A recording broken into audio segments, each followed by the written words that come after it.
We are family. Now she has her own Patreon, which I'm going to subscribe to while we're on the show out. We'll see. You'll see how. Don't forget to subscribe this one. Yep. You'll see how we do it right here. All right. So let's bring on the lovely and the beautiful Goldylocks. We're up. Good morning, good evening, and good afternoon, wherever you are. Welcome to Dudes Talk Shit, episode 45.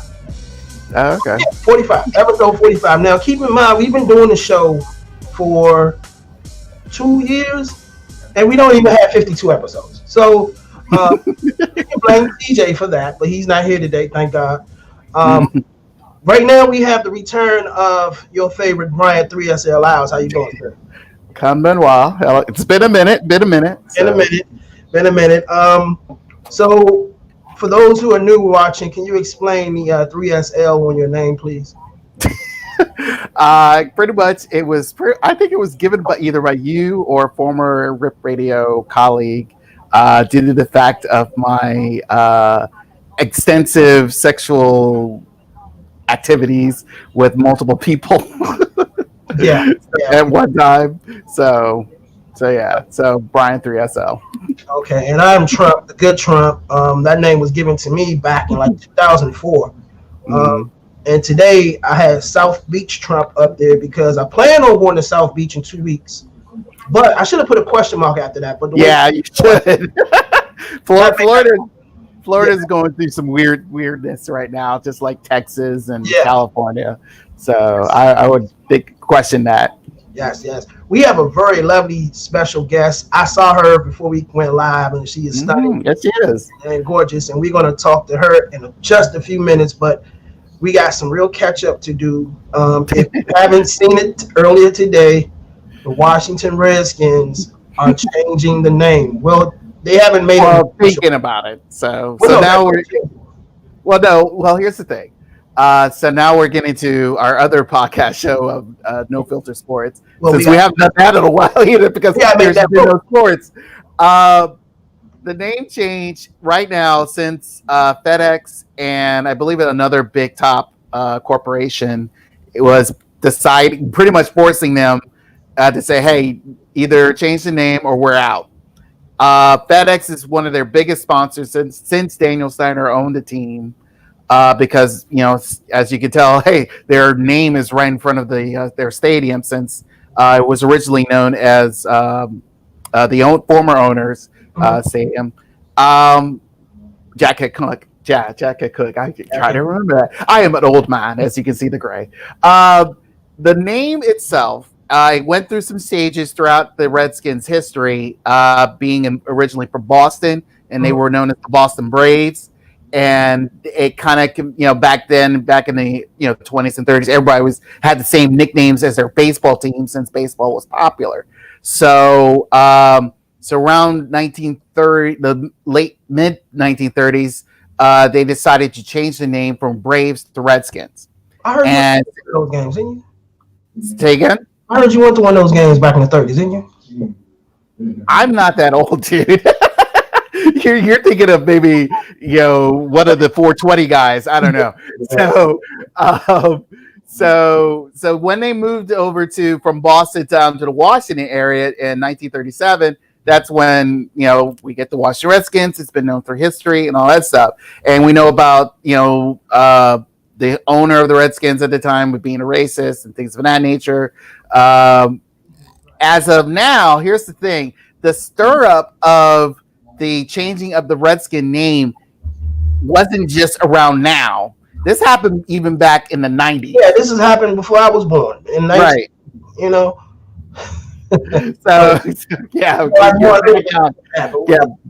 Yes, black don't crack. So around the 90s, it wasn't just the Washington Redskins, because at the time frame, the Atlanta Braves and the Cleveland Indians, especially the Cleveland Indians with their Chief Wahoo logo, was everyone was going up in anthems about it. And since the Redskins and the Braves were the two most popular teams, with most winningest teams at that time, everyone just went nuts and just started saying, hey, you need to change the name. So they kind of, now the thing is like they kind of back off of the Braves. Cleveland a couple years ago decided to remove Chief Wahoo logo off of their branding and just have the big C as their logo, which I still think is stupid. They could just recreate a new logo in some form or fashion. But the Redskins still remain the same. Now, when Daniel Snyder owned the team in '99, he animally said, "I'm not." Everyone kind of hinted, "Are you going to change the name? Are you going to say, nope, I'm not. This is history. This is what we are." And then, surprisingly, every 5 years since he's owned the team, everyone's asking, "Are you going to change the name? You're going to change the name." So now we get to 2020, and now he's kind of like, "Okay, you're being pushed into a corner." And I feel like this has got to the point where, as for me, and what I've read reports on about the name change or who he's talked to, who the Redskin organization has talked to, especially if it's a quote unquote offensive to Native Americans, he has asked Native Americans, "Is this offensive?"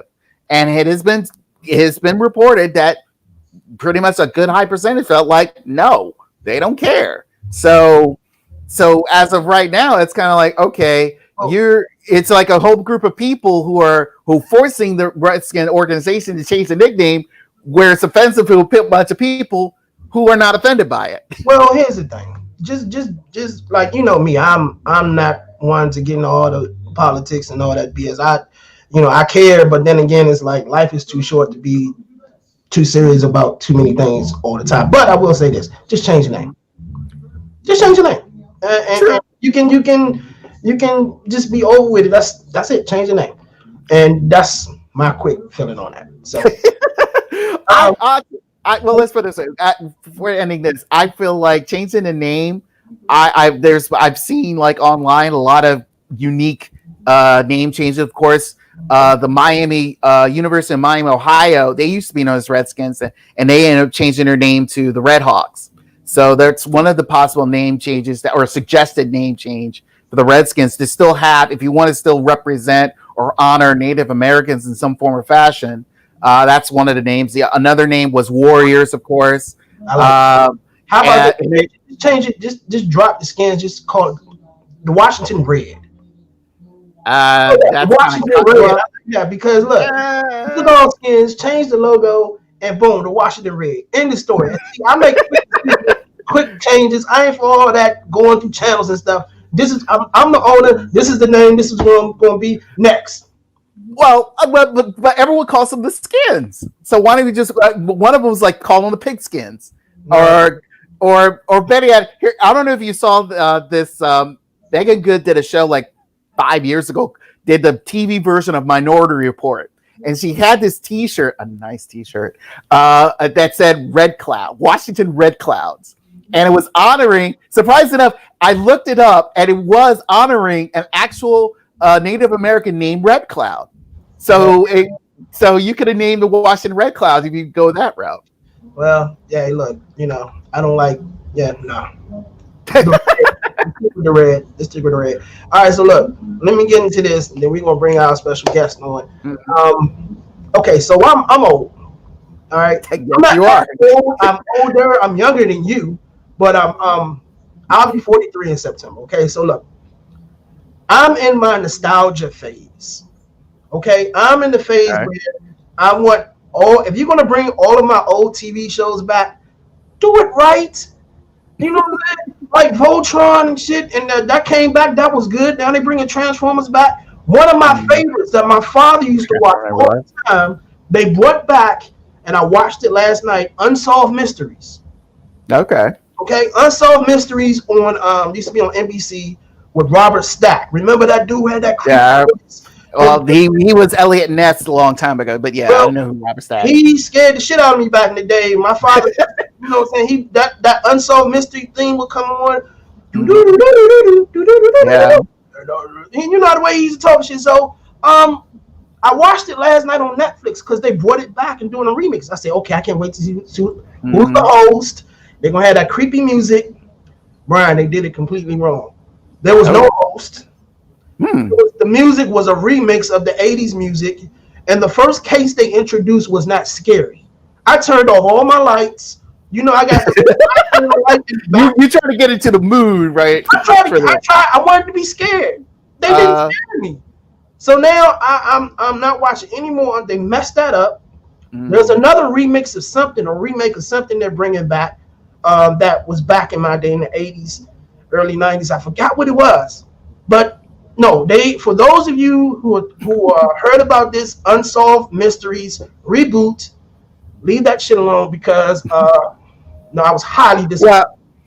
Well, because now since CBS All Access is they've introduced their second season of The Twilight Zone, and so they're trying to compete with that. Like I don't think you can. I mean, because I've seen the first season of Twilight Zone, I haven't seen the second, but they did some very unique stories on Twilight Zone, and I really enjoyed that first season. Unsolved Mysteries, I was kind of like, it depends on the story. I wasn't really fully into it. Mind you, when Unsolved Mystery was on, you see Robert Stack with that stone cold look, and it was like they call it Unsolved Mysteries. Brian, I solved the mystery in the middle of the show myself. Right. All right. By the middle of the show, and I solved the mystery. Okay, it was nothing scary about this shit. So that gets a boo for me. Boo to them. All right. So I think it's about time we bring our guest on. Yes, she's all smiling too. She's not. Oh, we're good. That's good. We all smiling. I got a refill on my drink too. But ladies and gentlemen, I want to introduce to you. I saw her back in the day on TNA Wrestling. That's how I was introduced with her. But then she has come back on Vince Russo's The Brand, and I watch her podcast every week. And now she has her own Patreon, which I'm going to subscribe to while we're on the show. We'll see. You'll see how. Don't forget to subscribe this one. Yep, you'll see how I'm gonna do it right here. All right, so let's bring on the lovely and the beautiful Goldylocks. I just want you to know I got my finest weave on today. finest weave. That's what I'm talking about. It looks good too. How you doing? I got two fine brothers on the line, and I gotta watch everything I say these days. Damn it! Not with me. Not with me. Dude, I wish I could know you guys. Like I was talking to my dad on the way home from a practice to get to the studio to do this, and I'm talking about nostalgia. I miss I grew up in the hood. I grew up in South Minneapolis. Maybe you've heard of it lately. Yeah. And right there on Chicago and Lake. And I miss those days of just being able to you made a really good point. And I'm not going to get all political with you, but you made a good point that like, who is offended by what, and man, I guess what's going on right now, I understand everybody's side. I understand everybody's viewpoint, but like, I was just brought up to just the word racist, like wasn't even in our vocabulary because there wasn't any. I grew up in the hood and everybody was Hispanic, Latina, Hmong. I still say black. Nobody was walking around saying I'm African American. They were just black. Right. It was cool. I don't know, like it was a fun time, and I enjoyed the jokes. I wasn't offended by women jokes or white jokes, or I miss it. And I got to tell you a cool story. Last night, after we had a new cat that's auditioning for bass, and we met up in an area where I was the minority, and so we entered the restaurant late, where again we were the minorities, and you always wonder, like, with the climate right now, like, how is this gonna go? It was the freaking most badass night. I ended up sitting at these sisters' table for a minute. My friends are like, "Do you know her or them?" And I'm like, "No, we were just bullshitting and talking about weaves and hair and wigs." It was just like normal. I miss normal. Like, I know everybody's got to have their points, and like things have to evolve and change. But I got to tell you, like, between this and the COVID, and I'm just missing like whatever normal used to be, of just not having there be an issue with everything. I'm terrified to talk to a man. With everything going on with the wrestling stuff right now, and I got wrestlers calling me up and apologizing for things for 20 years ago that I don't have a problem with it. Like, I don't like my mother, you know what I'm saying? We gonna talk about it for a minute, but we're not gonna get too political. But I was raised to love everybody. I wasn't really raised to be like, white people ain't no good, blah blah No, blah. but do you know what I'm saying though? Like your mama was hardcore, probably like my mom. If I looked at somebody wrong, I got a frozen hand upside the head. My mother told me that, hey, black people can be racist too. You love yes, they can. Everybody can be. Everybody can. You know what I'm saying? So when I see now, it's a lot of marches and things going on. I understand that. You know what I'm saying? A lot of things for a good cause, but it's getting to the point in some circles where it's becoming nitpicky. Right. I agree. You know, like somebody said this, and you can't express a thought now. No. Without getting tortured in the media. No matter your color, you know, especially now with the white people, like you can't say something and you don't mean it to be racist, but you're racist. Come on, man. I mean, come on. We gotta stop. We gotta. No, it's gotta just like. Yeah. I don't care if you've got Trump. I don't care if you've got. I don't care. Like that's your opinion, and you have a reason for your opinion because of what happened to you up until that point. I can't match your life experiences. I can't relive your life for you or what's happened. You know, you mentioned about your sexual experiences or whatever you're I can't, that's your life and you are entitled to calling yourself what you want to call yourself or having the opinion, whatever you've seen through your lenses and your childhood and how you've been programmed and what's happened. Like I can't change that, nor should I, or should I want to.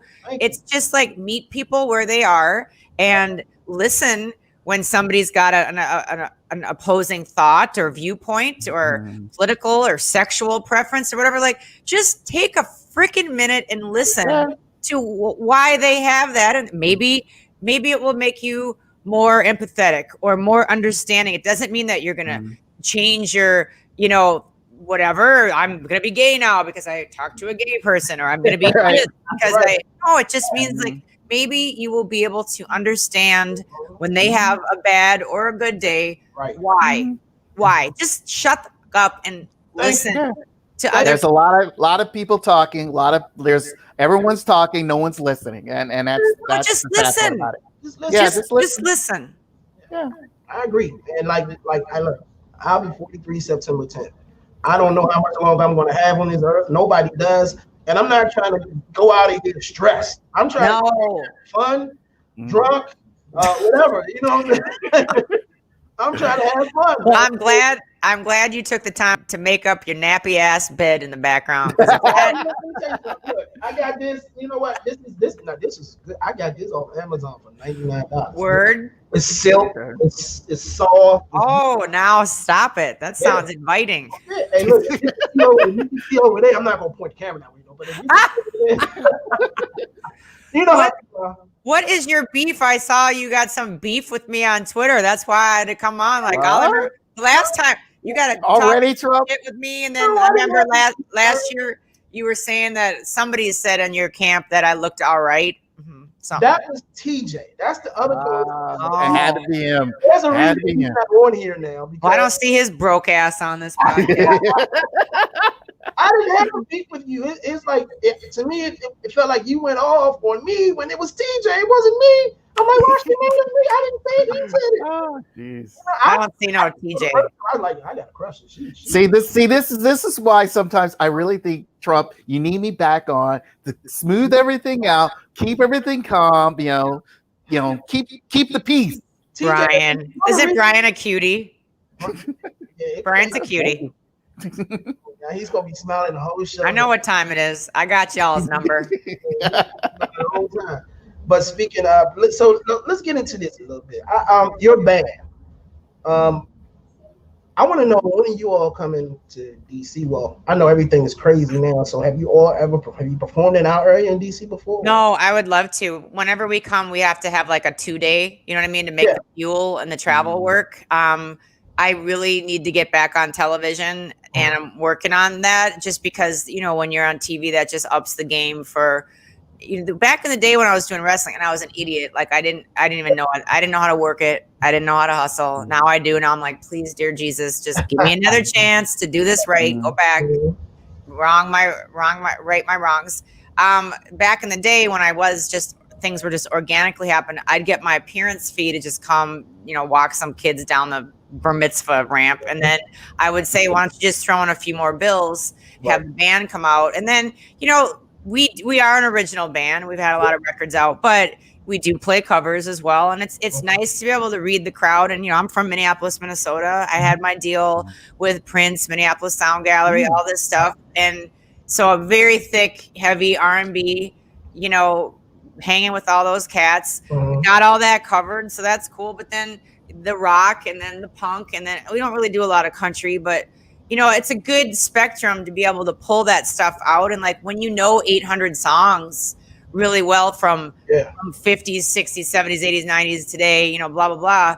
It's so cool to be able to read a crowd. Now at my age, I'm not 20 anymore. I don't want to be, because that's a lot of experience to have under your belt. And the beauty of it isn't like, I'm up on stage with our band. It's how can you connect with the people in the audience, and what can you play for them that pulls on a nostalgic string? What can you pull out of your ass? Basically, that's the real art, and the real joy is. So we can't wait to come back, but we do have a new single that's out. Love to plug it real quick whenever you allow. Please do, yes. Right. Okay. Put the little tickle across the screen, man. Put that for anybody that's watching, I just have one call to action for you today. Of course, Patreon's awesome, but this one's more important because it's called All to You. It's on YouTube, All to You. Just Goldylocks, Goldy. It's on actually Vince Russo's channel. He was kind enough to host it. And it's for suicide prevention. You got Claudette King, BB King's daughter is in it. Tupac Shakur's cousin, Revelation, is in it. Bobby Cabs from 38 Special. Chris Henderson from Three Doors Down. A lot of WWE, a lot of wrestling royalty, WCW. James Storm, Alan Funk, Chase Stevens. All these great people in it for suicide prevention. If you could just if you're hearing this, Mother Trucker, just go over, #just stay. #just stay, saw you on Dudes Talk Shit. That would be a win-win for suicide prevention, for Dudes Talk Shit, for us. That's what we like. We like to roll out stuff that is a win-win, being transparent. Look, everybody, every cause is being promoted. And that's what I was going to ask people today. Just please go over and just give it a thumbs up, give it a thumbs down, do something, shit on it. I don't care. Just give us a comment. It helps us. We're gonna if you don't mind, maybe toward the end of the show, maybe we can play it. If that's okay. It's brutal, sure. It's we're dying in it, but okay. No, I mean it's a wake up call. You know what I'm saying? It's a wake up call, and it brings awareness to a situation that's even. We're talking about the pandemic and everything, okay? But you got people who are dying. More people are. How could you not? People? We haven't played a show since March. You got wrestlers who aren't working. You've got independent contractors. Thank you for putting that down on there. You've got all this stuff going on. People are blowing through their savings. They're not making any money. And then there's people that are just fine and they have no idea what the rest of the people are going through. And I've got people saying, well, if you had a real job, and I'm like, you know what? Screw you. We have people that perform elective procedures for surgery that are nurses and doctors that are laid off. So just shut up and realize that there are a lot of people out there. Dude, I'm like a resilient cockroach. I have wavered during the COVID, because I'm looking at my same white ass in the mirror every day. I'm not tan. I'm not doing the things I do. I'm not around my friends. Shit's closing down here again. We just got word that all of our shows are going bunk. Come on. We were just looking forward to getting back out there, and they're closing it down again. It's just, it's enough to make you mentally lose your stuff. People die. Depressed, they were depressed before the pandemic. Imagine how they are right now. Which one? If they were depressed before the pandemic, imagine how they are now. You know what I'm saying? No, it's hard if people don't know what to expect. Brian, I cut you off. Brian. No. I kind of agree with the fact of, because we've done other shows and we've interviewed a lot of healthcare workers and their mental state it's just just dropping every set, and you see it. Surprisingly enough, you do see it on their Instagram sometimes. It's kind of like they try to get happy, but then again they fall off or somewhere, and that's why we keep saying, hey, check your friends, check your family members. Yes. Make sure they are okay. The video has a lot of comments on it that people are leaving, and then people who literally have found the video for whatever reason on their own go there and see. I'm asking people to, if just stay is great, but like leave a positive comment for people that might be thinking about pulling the plug, and they find this video and they're looking through the comments, and a lot of people are saying, I don't know you, but if you're reading this, your life matters, and it's worth something to me. You're a stranger, but I love you. It's like, I've had 3 people reach out to me in the last 2 weeks and say, I read through the comments, I was thinking of killing myself, and something somebody said changed my mind. Okay, well then that's worth the whole thing.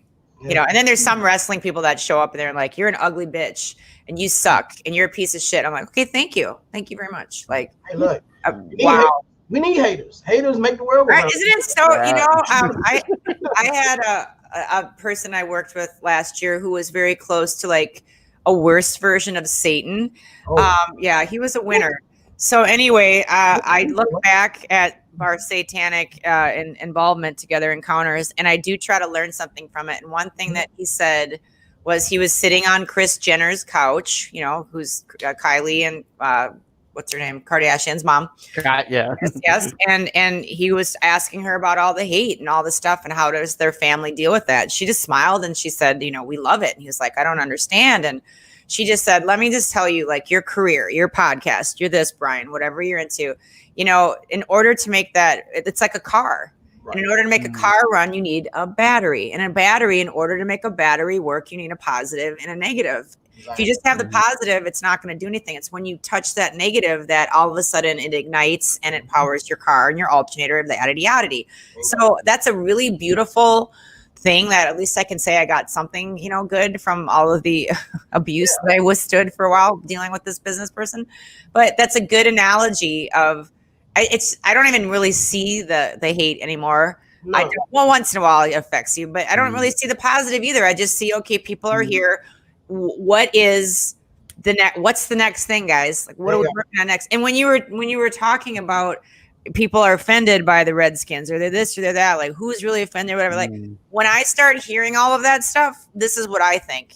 I think you got too much time on your hands right now. Like instead of focusing on a fucking name, right? Okay, I hear you. I get it. Plenty. I'm a woman in the entertainment business. I got you.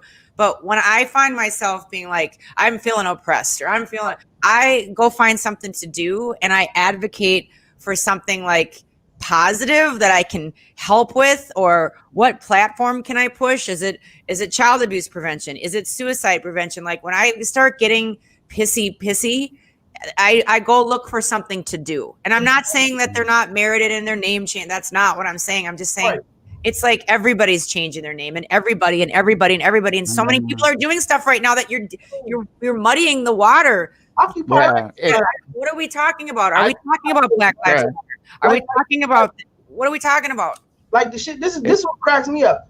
And every time this shit happens, this is what I'm on Twitter, but I'm not on it daily. I don't, scroll. But I'm wondering, how in the fuck is 2020? How in the hell do you scroll way back to 2012 to find out what somebody said? How much time do you have? No, but do that. You guys, I look at some of the stuff that I gotta watch what I say, but I look at some of the stuff and I look with an open mind and I'm like, okay, like where is it? Like he was 15 then. The cancel culture is running rampant to the point where it's like the cancel culture. That's what this is. It's like you say something from a long time ago and now it's getting to the point where we need to get rid of it now. And it's like, well, wait a minute. Don't get me yeah, I know, Trump, calm down. But that's the sad part is now. It's like if something's bad now, we don't want it anymore. We don't want any more negativity. And I'm reminded lately of this movie, of all things, a Disney movie called Inside Out. And it was about this little girl, and mainly it focuses on her emotions within herself. And one of the emotions that sort of dictated everything was happy, because she, when she was a little girl, you see her growing up to a teenager. Once she got to a teenager, the happiness was trying to dictate everything instead of allowing the depression and the sadness to naturally form. So, and that's what everyone is doing now. Everyone's we need happy everywhere. And it's like, well, how can your emotions handle happy all the time unless you're high all the time? That doesn't make any sense. That's for some people.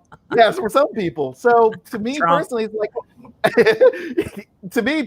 like the happiness, you got to have a balance. And if you're going to dictate the world all happy, trust me, I don't think no one will be happy if you're forced that way. That's an interesting point. I deleted a tweet that I had just because I'm like, this is just somebody's going to have an issue with it.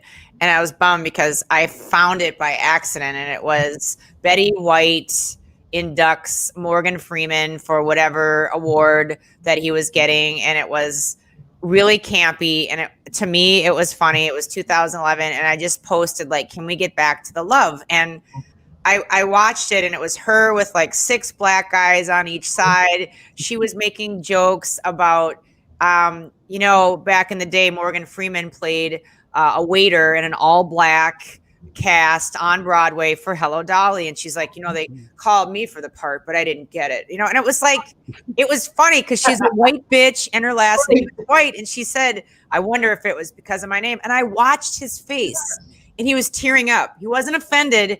He was moved by like this. She came out of this car, and Betty White, 2011. She's 83. She's an old bitch, and then they did this whole thing, and they were like making jokes about black and white. And it was like, to me, I watched his face, and I was like, and he just was like, you could just see like his eyes starting to glaze over, like with tears at the thought. And they changed the words to Hello Dolly. And I was just like, God damn, this is just really good. And then I thought I better not leave that up on Facebook or Twitter because somebody's going to be offended by it and say,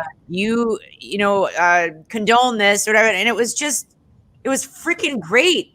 And I wonder if he was offended, or if he goes back now, are you gonna lynch 91-year-old Betty White now, or like are you gonna find fault?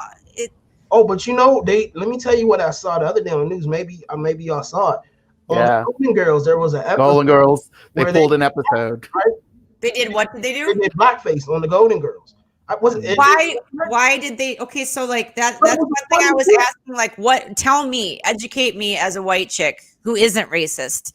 And I asked a friend, and he told me why. His opinion was why, and we'll talk about her thing. Why is blackface so offensive? Is it because it's blackface, or is it because of the content that goes with it? Or like, tell me, as a black, as an African American man, what is offensive about that? Let me start, because I know, Brian, you gotta let me start.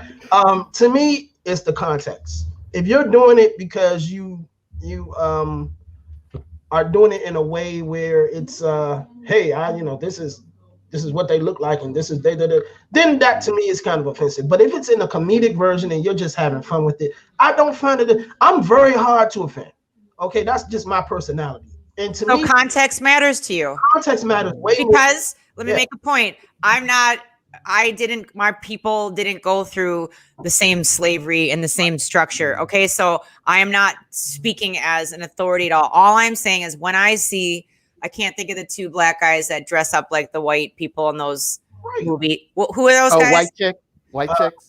I've never seen something. To me, I've never seen something more funny. Or when Dave Chappelle does, when he dresses up like I freaking die because he's right. Like he's just hello there. And it's great shit. Like to me, I'm like, oh my God, that's really what we look like. We're so uptight. We're so square. So I want to know, like, Brian, what is offensive about blackface to you? I want to know. Me personally, it seems like, especially if you're trying to do a character that's black, and I feel like, okay, you can still be you. You can dress up as yourself.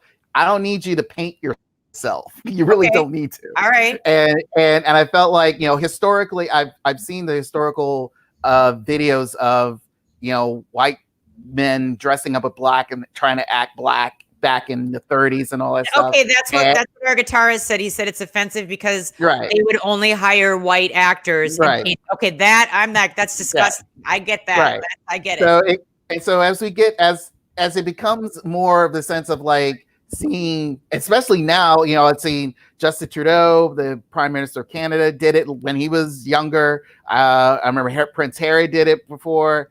I mean, seeing the governor here in Virginia. Yeah, governor in Virginia. Seeing and especially it's like, okay, why?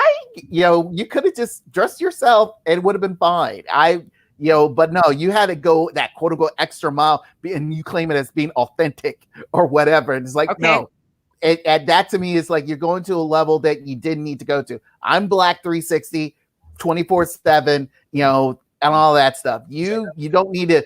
If you do that and you can able to go to the your shower and wash it off and not understanding the historical significance of what it was to being a Black person at that particular moment in time that you quote unquote dressed up as. It doesn't make any sense to me. That makes a lot of sense. Does it make sense then to oust the Prime Minister of Canada?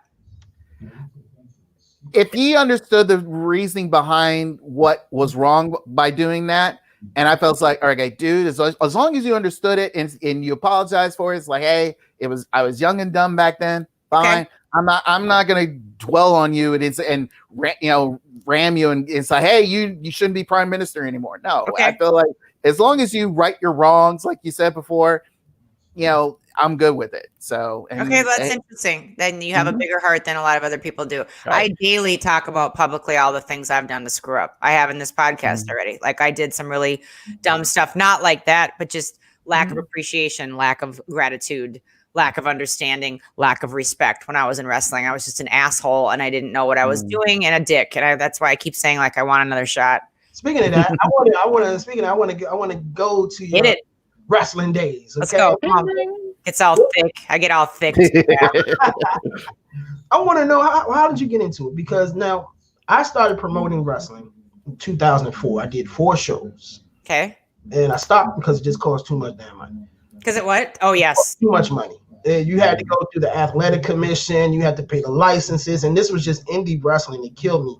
But how did you get into wrestling and why did you get into it?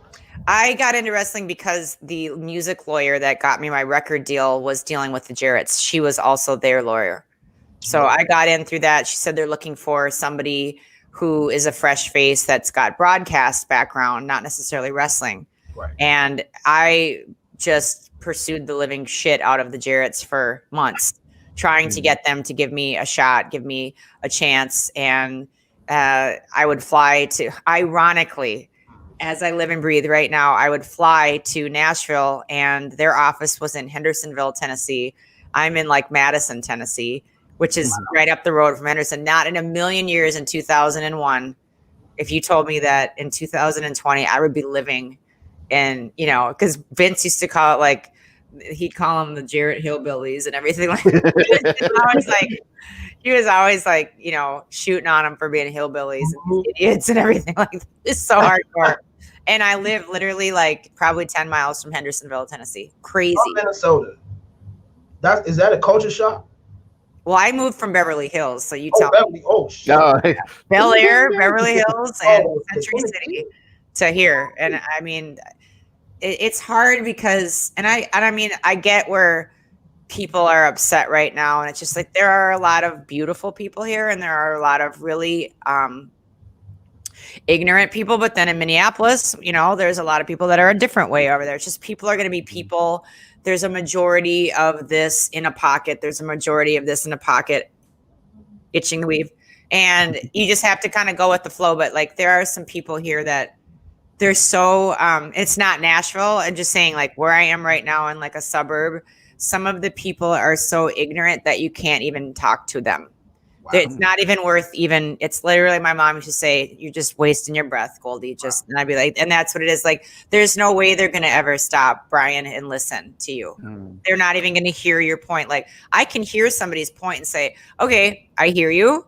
I acknowledge it and I understand it. I don't agree with you because of what I've seen through my lenses and what I've gone through. So I can't agree with you, but I can agree to disagree with you, or not even that. Like, I can agree to understand it and just let you live in peace. But some of the people that I try to talk to, it's and the thing that gets me the most with a lot of folks is just, and I'll just say it because I'm a huge LGBTQ advocate. I'm not gay, even though everybody thinks I am. My entire family thinks I'm a lesbian because I'm not married, and I'm constantly like, just advocating because a lot of my friends and family and people that are supporters are gay, and they're very timid and shy, and they don't want to ever rock the boat or say anything. And I'm like, I'll rock that boat till that shit sinks all day, because you deserve to be equal, and you deserve to have the same joys. And again, let's get into black stuff. You want to get into Black Lives Matter? Like, I feel stupid even saying like gay people should have equal. What the fuck? Like, everybody should like be equal, and like to even say that sounds like, pardon me while I speak of my privilege of being straight and not heterosexual. It's ridiculous. It's like, it's weird and awkward and icky to me to even act like I have a privilege or something. But I guess I do if it's been accepted to have, a heterosexual relationship, be married all the time, where my homosexual friends can't. I'm a big advocate for that. Why the hell am I going on this rant, you guys? Where was I right before this? How did we get on this? Jesus Christ. But how did we get on it? The wrestling business. And then what did we get into then? Oh, idiots! Like, that's the thing that I have the hardest. That's the thing in the South that I have the hardest time dealing with people that are just homophobic. Like, I'm like, why are we like? It doesn't affect you, bro. Like, and they're like, oh, what if nobody's gonna come after you? You're an ugly motherfucker. Like, you know what I'm saying? Gay men actually have taste and like good-looking men, and that's not you. You're fine. You're good. Move along. She's talking TJ all the way. I don't have a problem. I just because you disagree with the lifestyle doesn't mean that you hate the people in the lifestyle. You dislike them. We all are different, and people exactly have that. And I still think everybody should be treated fair. It doesn't mean I have to like or want to live the lifestyle you have. I still expect to treat you fairly, and you should be treated. That's all they want is respect. That's all they want. Just acknowledge it and respect it. That's it. They don't nothing else. You're like you're the Satan worshiper, and you're like doing animal sacrifices and things like that. Stuff like, if you're hurting an animal or a child, I want to tell you right now, I will come find you and beat the living shit out of you. Like, you don't do that. Like, that's it. That's where I draw my line. And when people ask me to do weird stuff, I'm like, if it doesn't hurt an animal or a child, I'm okay. But then some of the weird stuff people ask you to do, and like some of the other female wrestlers, I'm just like, what's wrong with you? Like, seriously, dude, what the hell is wrong with you that you would request like somebody's cameo that they do this? Like, you're just, God, man, I fell down the Twitter porn hole last night. I'm like, what is this? I was like looking at some of the new people that are like signing up. I'm like, oh, let me check. Oh dear Lord. Pretty much shit. You're into some funky shit. Like, whatever just happened to the old days of just that boring old penis? Can we just go back to that? Well, that's a whole. Okay, well, at least that's a whole other story. But look, actually, I have a plenty of fish story to tell you, but and then you're next, Brian. Go. Yeah, I'll ask you this. Back plenty to of wrestling. Shit. Yeah, plenty. Here we are on plenty of shit. What's your story? Yeah. Don't drink. Tell the story. Damn it, we're all waiting for you. There's a dating site called Plenty of Fish, okay? And we call it Plenty of Fish. We call it Plenty of something else. But so I met this girl, all right? And we went out, and things went good or whatever. If you go on a first date and you want to have sex on the first date, that's your prerogative. I'm not hating on nobody. Live your life. So we come back, and she wants to engage in sexual activity. Sure, on the silk sheets back there, huh? Yo, so that did it. I'm trying to tell you. And then you got Jack Nicholson Joker on the wall looking with the smoke. Lord. So, gotta get Jack's approval. But she asked me to do something weird. She asked me to go and get matches. Okay. 2 matches, light them, and put them on her nipples. She wanted her nipples. See, now, Trump, at this point in time, when you get that freaky that fast, you are out of the equation. Yeah, I was That done. bitch is just look. She's got some fetish, and it wouldn't have mattered if it was you or Humpty Dumpty with Jack Nicholson looking down, Joker, whoever the hell you just said. Like when you're just going right to like, I don't even need you and your penis and your manliness. Just get me the matches. She could have just stayed home from that, and you could have saved some money on that bitch. Exactly. We were kissing and then everything. She's like, "You got some matches?" I'm like, "Yeah, I got matches." I'm like, "What you want to smoke?" I don't smoke, but did you do it? Hell no! I didn't. These cost too much money. I'm not paying. No. And then so that wasn't me. I'm down for whatever, but that was too far. So that's yeah. That's plenty of fish. That's the second bad thing. Plenty of fish. So we're not even gonna talk. You and dating sites. I don't get it. Brian, you got a story, Brian? Actually, no. I have a question more so.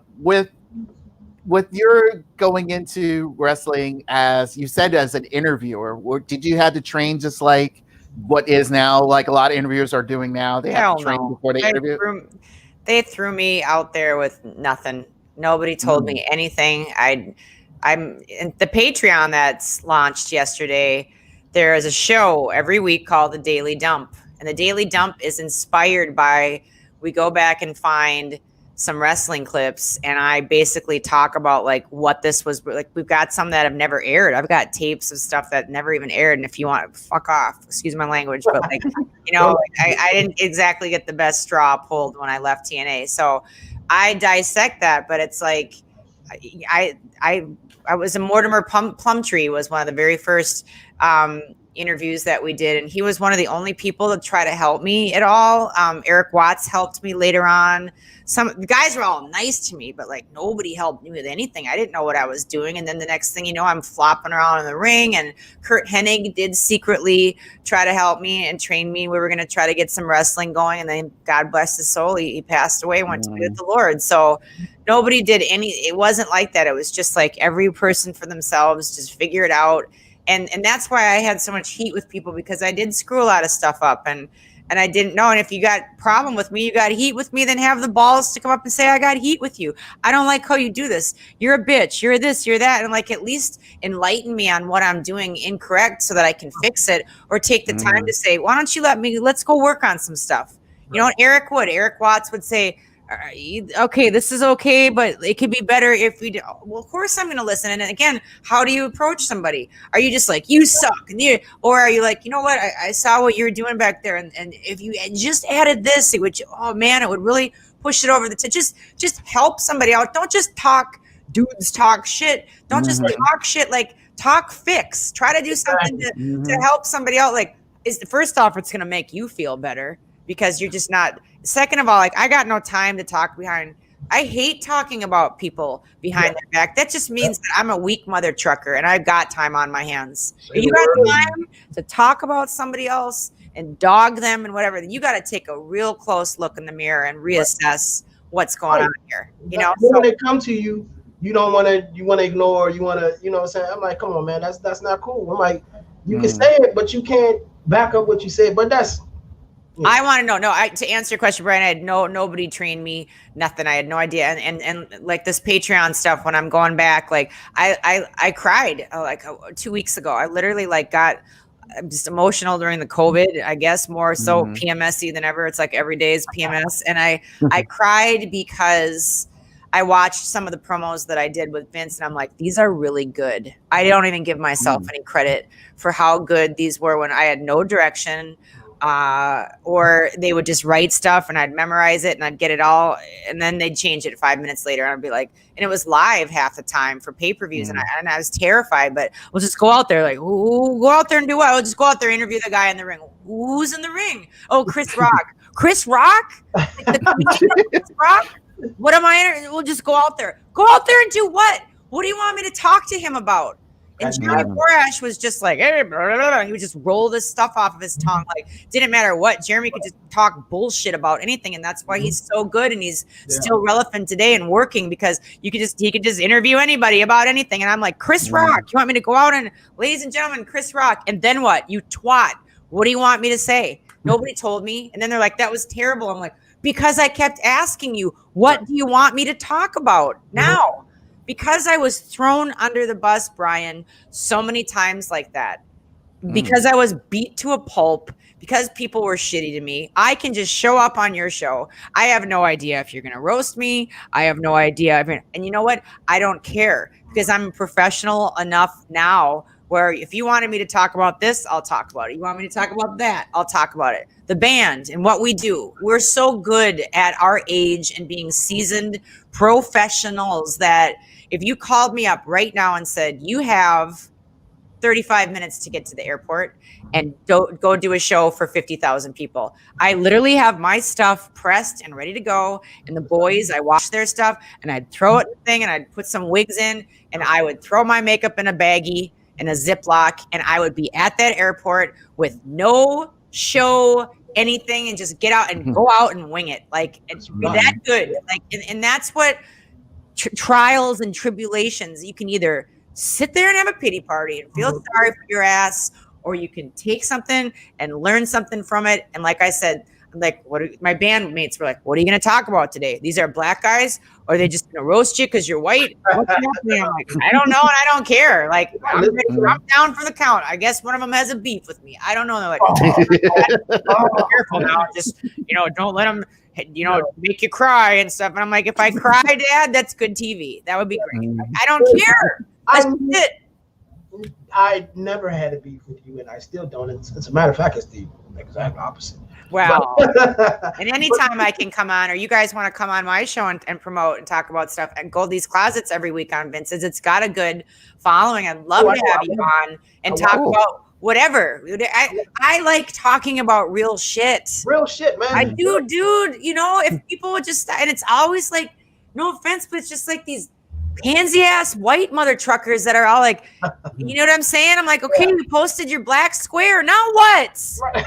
What's next? Hey, man, I would love that. You know what I'm saying though? Like, what is that? Let me tell you something. If you ever came in this area, me and you, Brian, we all got to go to the bar, have a drink, because I'm telling you, you are fun. And it's like, what you see with you is what you get. You know what I'm saying? That's what I like. When I see a podcast, it's like you have zero fucks. You know what I'm saying? Like, oh, dude, I don't. And that's what it is. And you know what I'm saying? That's just fun. And that's what's missing today. Now let me now we're gonna get to this. I want to ask you, after the wrestling business, you still have the band and everything, but how and why did you get in the podcast? And this podcast? Oh, dude. After the wrestling business that week, who was I with? I was with James Storm, talking to him. James Storm was one that came to me at the pay-per-view when we were doing the green screen turn to the camera. And I was like, everybody did theirs. And then I was like looking around like, when am I going to do mine? And I heard somebody go, what about Goldie? And David Sahadi, one of the producers, just went like, I was like, ooh. I just remember going, and I think James Storm came up. He's like, Goldie, they're going to let you go. I'm like, what? Like, I'm like a staple of this. No, like, and he's like, yeah, they got wind and somebody, it's water under the abyss. Abyss threw me under the bus. Abyss got me fired. Abyss told stories that weren't true. Whatever. I don't care. I'm done. Maybe I would have stayed and died or something. Maybe I would have taken a bad bump and broken my neck. Whatever. It didn't happen the way that I wanted it to. I got fired. They let me go. Jeff Jarrett was like, you're a liability. I'm like, but I didn't say those things that you're firing me over. It doesn't matter. Goldrin, you're a liability. We're a big company now. I got to let you go. If things change in the future, the door is always open. Yeah. What door? They're not even existent anymore the same way, that they were. But I remember getting fired that day and just wondering, like, James came up to me. James is in all to you. James is the star of the video. Like, still talk to all these guys that were good. And I was like, why would you lie and say all this stuff about me?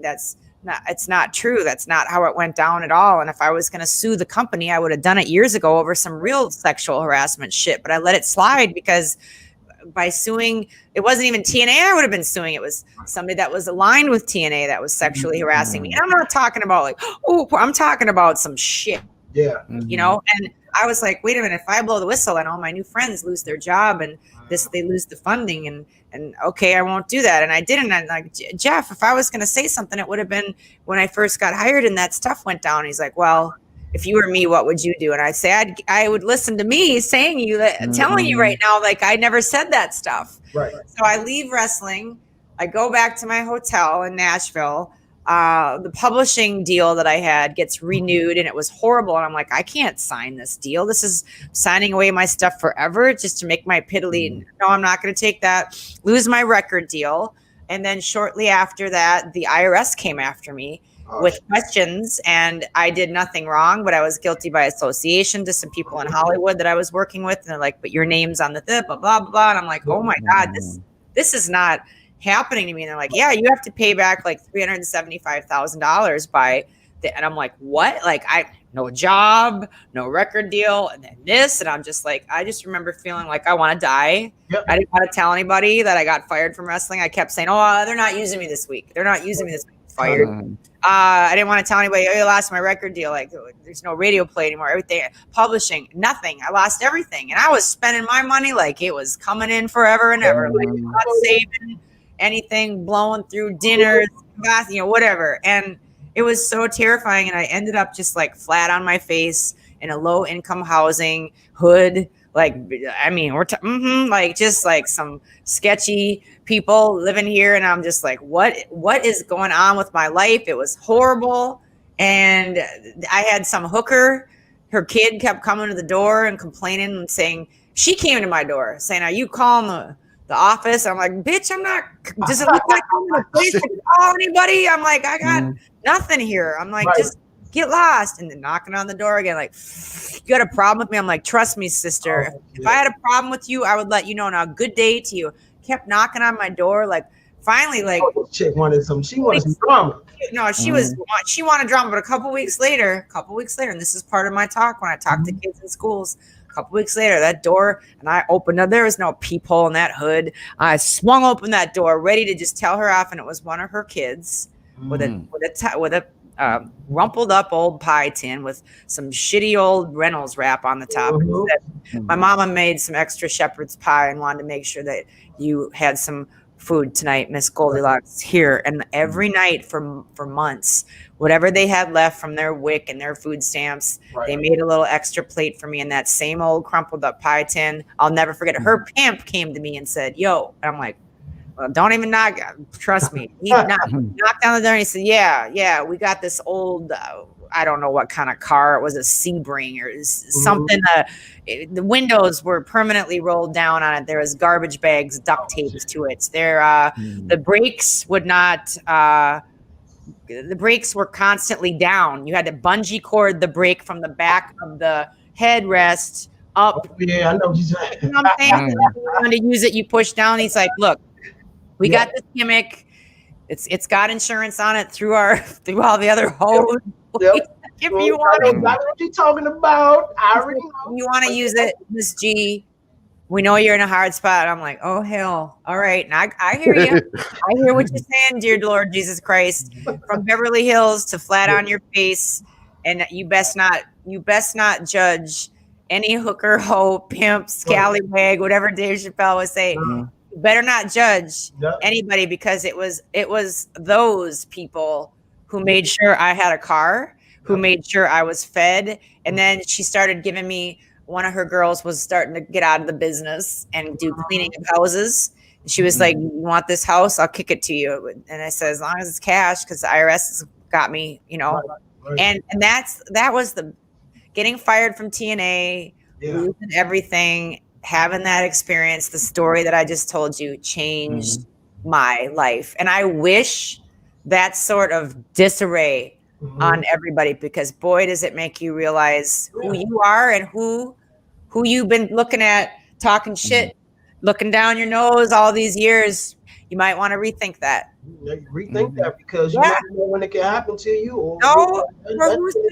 Who's gonna help you guys? And then the podcasting, Vince called a few years ago and said, I want to talk to you. And I'm like, oh God, I got this idea. Okay, so it's like how it's done, but you're like a white Robin. You know what I'm saying? And just like talk shit back to me, just let me have it. So we did it for a while, and then we actually got in a big blowout on the air on one of those. I saw that episode. Oh shit, man. That was and then people were like, oh, that's a work. I'm like, oh, really? I saw that episode. I saw that episode.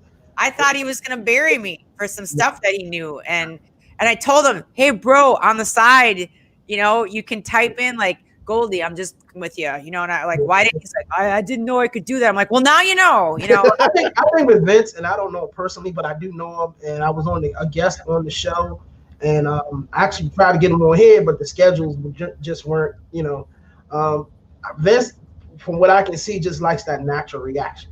He does. Love that, yeah. If you're gonna dig up some old skeletons on live TV, that's what I was afraid that he was. He was like, I would never. So we didn't talk for a little while, and Stevie Richards actually reached out and helped mend that. We had, and I tell people, we had a blowout. I ended up slamming the laptop down. I'm like, I'm out of here, and I thought, damn it, that's the last time I'm ever gonna talk to a lifelong friend. And then Stevie's like, well, let me try it. I'm like, I don't want to talk to him. And then like, he called me. He actually called me. He was real cool. And he swallowed his pride and he was like, what did I do? And I was like, dude, like, what was that? He's like, I would never. And I'm like, but it sounded like you kept saying you're going to get really angry. Well, anytime you tell somebody, hey, Brian, I've been looking you up online and dudes talk shit, you're going to be really angry when I talk about you. Hey, South Beach Trump, you're going to be really angry. I'm like, what does that tell you? You're probably going to be really angry. I'm like, I don't want to be angry, Vince. I told you, don't bring it up. Oh no, you're gonna be. I told him like 12 times on that podcast, dude. I don't want off the air. I don't want. He kept pushing because he wanted that reaction. But his conversation was real cool to me. So one thing about Vince, and then we're gonna get into the Patreon, and then we're gonna get to play this game real quick. And I thank you for taking the time out. You know it, brother. Being on here tonight, we're not gonna hold you too longer. But one thing about Vince that, and like I said, I don't know the guy personally, never been around him. But I think we all have a sense of good people.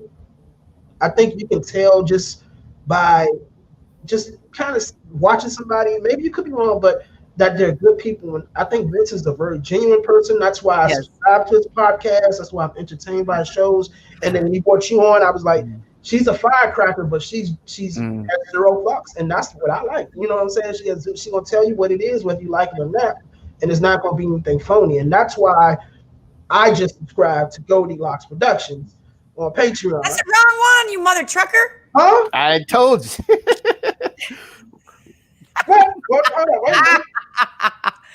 That bitch is getting so many people subscribing, but that's good for. And I just say, Goldylocks. It's Goldylocks Productions is some spiritual healer. Good for you. I did not hit my card in yet. I was gonna turn around and do that. Thank God I didn't. Mine is pee in a bathtub, for the love of God. You know you're at the right place. Okay. Tell me what shit. Just Goldylocks. That's it. Goldylocks on Patreon, right? But like I said, all these people are messaging me saying I subscribe to Goldylocks Productions. I'm like, well, then you're gonna bless who's ever that Patreon, because it sure as hell ain't me. So what is your Patreon? Let's get into the Patreon. Where is the Patreon? Dude, you're gonna so everybody's just subscribing to the Patreon, I think, to talk to me. Like they're doing the high levels, like they want to hang, and I'm like, that's cool. But then me and my bandmate, we're literally like, if you do subscribe, even for a month, whatever, thank you. Like some of the content, like, bro, it is like really, really well produced. Like we're talking hours of production, and like nobody's freaking watching it. I'm just like, I'm gonna watch it. There's Tub Talk, where I'm like, so I have to go through the whole Tub Talk and blur out like when my boob is like showing or whatever, because I'm like really getting into this like deep adult conversation. I'm like, your tit is hanging out, you hoe. And I'm like, God, I gotta just stand there with my mic or like and hold myself the right way. And I have to literally go through and scan, and there's these big blur spots like where I'm moving around. I get out, my boobs are all they're shriveled up, and my whole every part of me is, you think like, oh, this is gonna be super cool. I'm gonna do Tub Talk. I'm gonna kill two birds with one stone. I'm gonna have a drink. I'm gonna be in the tub and just. I was gonna say you're actually in the tub, right? And I'm not. And it's like you come out like this sad ass prune, and then when it's time to like get up, set the camera. You're hanging titties and everything, like you're cellulite, and I'm just like, oh, nobody needs to see that. Unsee it, please. And then your ass is like all red from sitting in a hot tub, and it looks like you're like some burn victim. And I have this all on camera. That's what I need to show. It's awful, but it's all on the show, or is that part? You don't see that. That's what I see. You know what I'm saying? Like, as the person shooting it, of course you get all the pretty stuff or whatever like that. And then as I like go to move and make a point and fall on my ass in the tub, I have to cut that out because my stuff's showing. Like I said, and then here's this woman like getting up with all these suds hanging off of her boobs, and it's the stuff you don't see that's really funny. That could be an extra part. No. As long as my mama can see it and laugh, and I can show my dad, I'm good. And then anything else I'll leave that to the other girls doing their thing. God bless them, making it really freaking hard for the rest of us. Here's to you, ladies. Anyway. Those are the ladies on OnlyFans. Here's to you, ladies. You know what? Just be a total hoe, and then at the end of the day, just me too. Fuck you. Exactly. So there's no more confusion. Or if you subscribe on Patreon, where do we go? Patreon.com/Goldylocks. Okay, so I'm on the app, right? Because I'm also subscribed to Vince Russo. So Thank you for that. Yeah, I love it. It's entertaining. Now I'm doing a search for Goldylocks. Maybe I just need to go to Patreon. Patreon.com/GOLDY. All right. I'm doing it live, y'all. So I just want to see Goldylocks. That's it. Looks like here. I'm just gonna go to Patreon. Patreon.com/Goldylocks. All right. Come on. Where's the sideways thing? Yeah, it looks like it's so nice when your phone doesn't work and you subscribe to Sprint. The worst. There it is. Network and okay. So 18 or older to view this content. I know, right? Well, I put that because it's got Tub Talk. That's what it looks like. There's me. Okay. See, there's Tub Talk. There's the Daily Dump where I'm on a toilet. That's it. All right. So, you have to scroll down to see that first video. So, and you know what's cool too? The sizzle reel is really great. But there's another thing that I'm doing for like the Sexy Locks tier. And that is it's behind the scenes for, so every month I do probably more than every month, a couple times a month. I do lingerie. I do intimates, but it's like, Sports Illustrated vibe, like PG-13. It's nothing like, I don't like holy shit because that's not classy. And I needed enough help with the class. So, so I do these shoots and I've got an affiliate site. So if you guys ever shop on Amazon, I'm going to give you the link, and you don't even have to buy the stuff that I suggest. It's just once you're inside the hub, anything you buy from your car to your carburetor, I get credit for. So I tell people, like, I plant the seed, like, just remember Amazon.com/shop/Goldylocks Rocks. And then it's cool. Like, it totally helps me out. But I do these shoots, and then I put up another camera where you see me actually doing the photo shoot because I'm a photographer and have a studio here in Nashville. And it shows you, like, all trying to look sexy and look all hot, everything like that.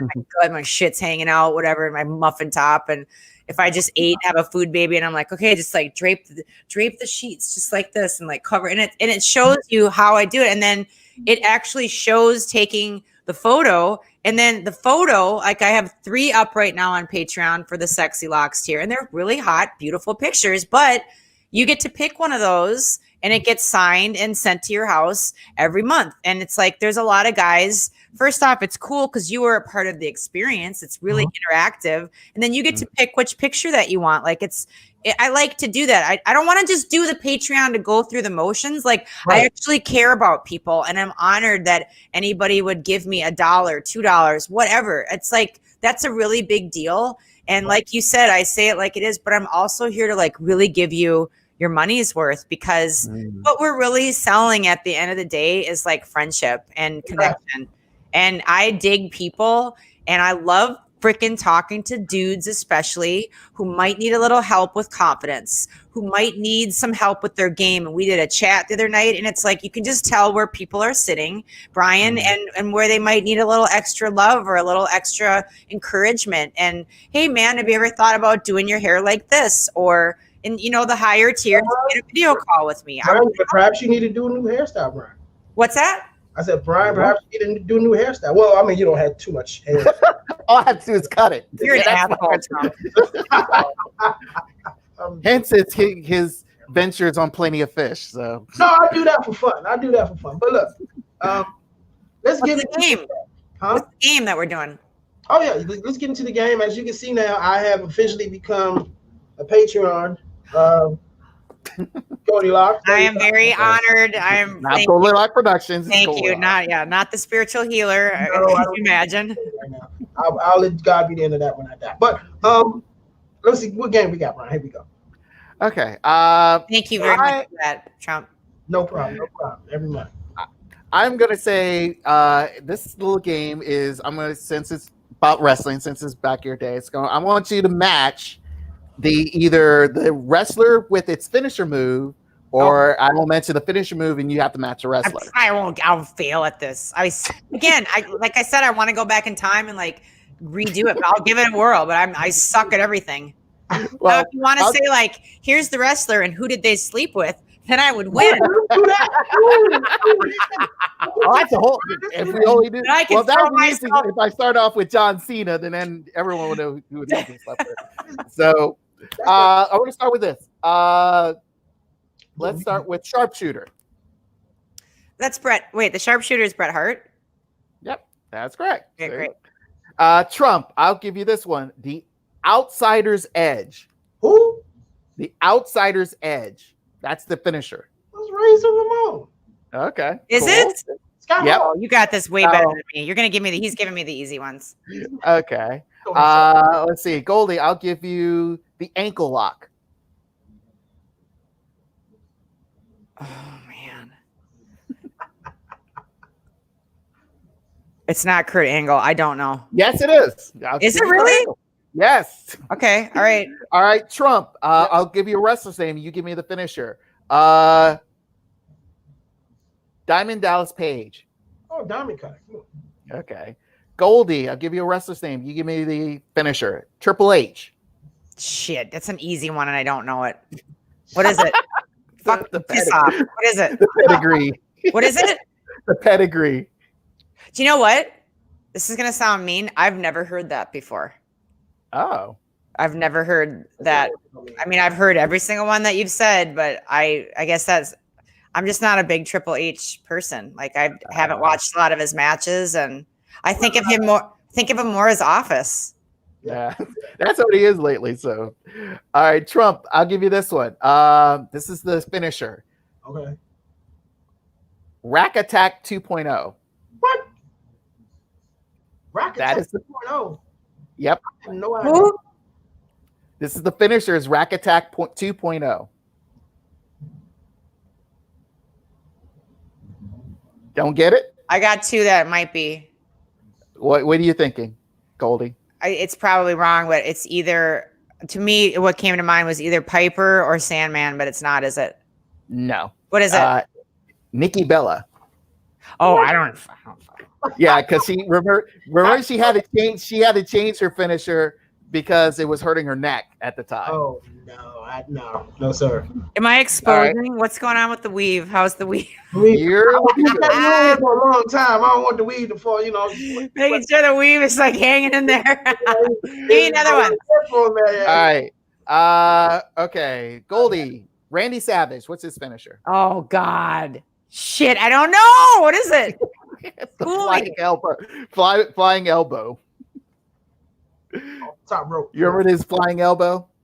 I remember it, but I thought that was somebody else's. Well, that was his signature. So. Don't you think that's some other people's too? Like, yeah, but flying sort elbows of like, and the people's elbows, and blah blah. Yeah. And then there's the other elbows, and okay, right. I'm not doing too good at this game. Yeah, Trump. Austin Aries. What's his finisher? I don't know. I don't know either. I don't know who Austin Aries is. Brain Buster. Who? It's a brain buster. Austin. Who's Austin Aries? He's probably like, who the hell is Goldylocks? Okay, fine. Fair enough. Brian, before we end, can you give us a couple of music trivia questions, and then we'll music. Okay. Because let's see. Where do I'm trying to give this sad weave some redemption. Yeah. I remember I do a game show on Rip Radio, which I believe, Trump, your crew is going to be on in a couple of weeks. Just a quick announcement too. I make here. Rip Radio Network is my podcast on Radio Network. We've been in existence since 2010. RipRadioNetwork.com, and just before this pandemic, just to make an announcement. It's on the Twitter, but I haven't made it public. I have signed a 3-year deal with Sirius XM Radio. What? Whoa. That will take effect hopefully in September. I should have been there, but the pandemic pushed everything back to. Wow. So there's a Sirius XM station here in DC on Florida Avenue. So that's where I'll be stationed. Oh, yeah, I know. Oh, man. Congratulations. Congratulations. Hope, fingers crossed that we can get started in September. If not, then I don't know. Oh, that's exciting. Congratulations. Yeah. I've been on cloud nine. I've been drinking every day. So all right. I believe so. All right. Okay. I'm going to name three songs from this artist. I want you to tell me the album it came from. Oh, boy. All right. Oh, all right. So, okay. Goldie, here we go. What's Love Got to Do with It? Let's Stay Together. Oh, that's the artist. I need the album. And Better Be Good to Me. Those are the three songs from what album? Private Dancer. No, yes. Was that the name of the album? Okay. That's the name of the album. Okay. All right, Trump. Old. I'll give you a little old school Trump. Try to say what you trying to say? Yeah, you're old. This is from Tupac. California Love. How Do You Want It? All About You. From what album? It's my man too, and I can't even remember this shit. From All Eyes on Me. Yes. Good. I wouldn't have got that. I wouldn't have got it. Goldie, here we go. You're gonna like this. This is from Michael Jackson. In the Closet, Heal the World, Give In to Me. From what album? Come on. We just were doing Michael Jackson stuff today. Is this the same album as Black and White song? No. So then it's Heal the World is after that. That's when he wasn't like, okay, what are the three songs again? In the Closet, Heal the World, Give In to Me. That was after that album.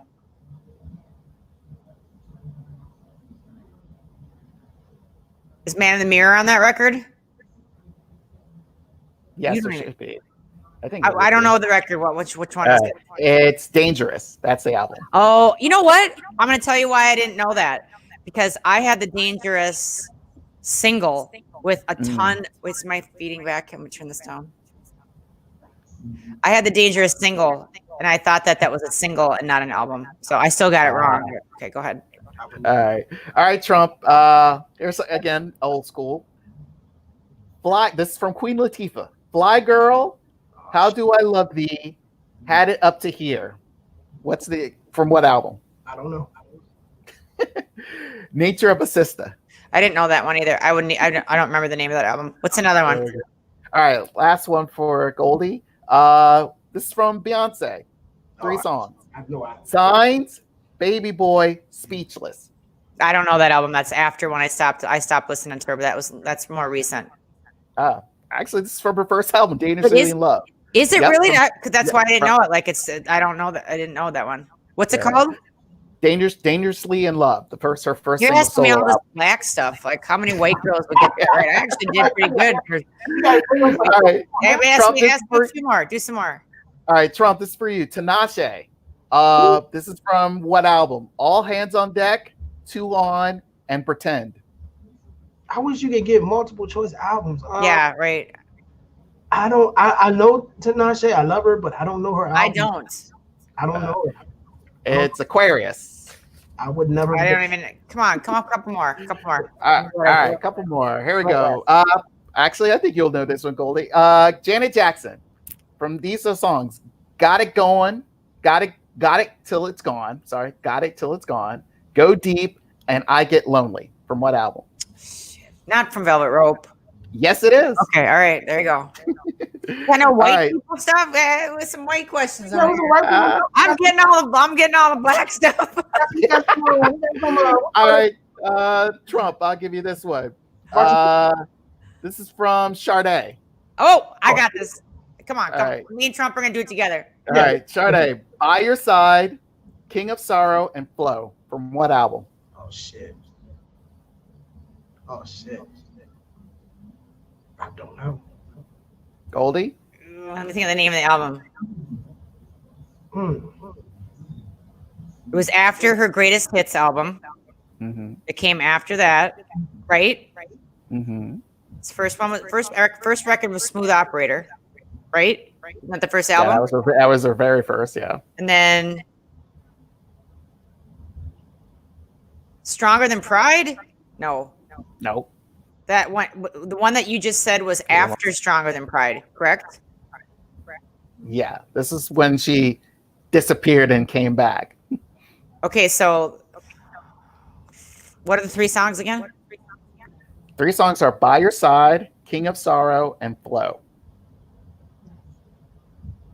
And then she did a greatest hits thing. I don't know which album is that one. Damn it. Yeah. It's Lovers Rock. Oh, and that's another. Yeah. Yes. Right. She's the queen. Like, that's my all-time favorite artist. Like, her stuff you can put up right now and it's gonna fly. Yes. Like, it's timeless. Those All people playing on that. You got any Erykah Badu? What do we got here? Yeah. Okay, one more. Actually, this is a Whitney song. You probably know Whitney. So here we go. Whitney, give me the Whitney album this is from. My Name Is Not Susan. I belong to you, and All the Man That I Need is from what album? I had all that stuff. Damn it. Do you know it? Trump? The Bodyguard soundtrack? No. No, hold on. My name is not Susan. I should know this because I had it. 3 songs again. Go ahead, Brian. My name is not Susan. I belong to you, and All the Man That I Need is from what album? You said Bodyguard, but that's not it. No. Shit. Let me go to Google. Come on, what is it? I'm Your Baby Tonight. Oh yeah. No, no, no, no, no. Yep. No, no, no, no. I'm your baby tonight. Yeah, that was good stuff. The next time. So, Again, I had the single for I'm Your Baby Tonight, played that to death.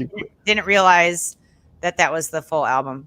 Those are some good ones. Again, I don't see. I'm just gonna promote right on Twitter that y'all are racist. I got no Ashley Simpson. I got no Britney Spears. I got no white artists, no nothing. What kind of racist shit is this, bro? And you know what's sad is if you would have said any cracker stuff, I wouldn't have known any of it because all I listened to was what you just said. That's like throwing Vince Russo questions about Notorious B.I.G. Come on, now.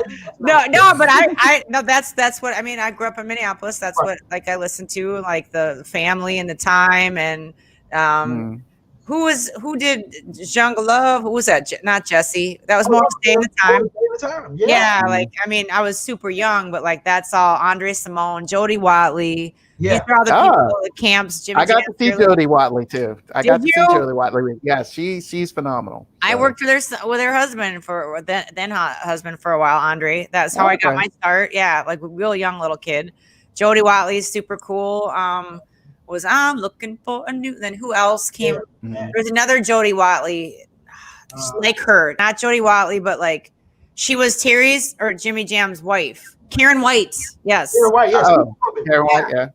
Let's Get Romantic. Like those are like that's I love that song. Sade. You will not if you know who this is, then you win the black prize. If you don't know who this is, then you ain't black. Deatra Hicks. I ain't black. I don't know. Brian? Because I don't know who that is. Please school us. You need to go look. You need to go look that. She got real religious, so it pulled a lot of her music and stuff. But that Deatra Hicks was who I let girl.